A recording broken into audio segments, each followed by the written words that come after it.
शाम होते ही जंगल बदल जाता है, पेड़ों की छायाएं लंबी होने लगती है।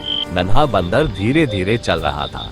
तभी उसने जमीन की ओर देखा, परछाई कुछ ज्यादा ही लंबी हो गई। दिल जोर जोर से धड़कने लगा और बिना सोचे बंदर भाग पड़ा। लेकिन अजीब बात यह थी, बंदर भागा और परछाई भी। डर के मारे उसने अचानक कदम रोक लिए और तभी रुकते ही सब रुक गया। नन्हा बंदर ठिठक गया, फिर मुस्कुराकर अपनी परछाई की ओर देखा और समझ गया, कुछ डर हमारे पीछे नहीं होते, हमारे अंदर होते हैं।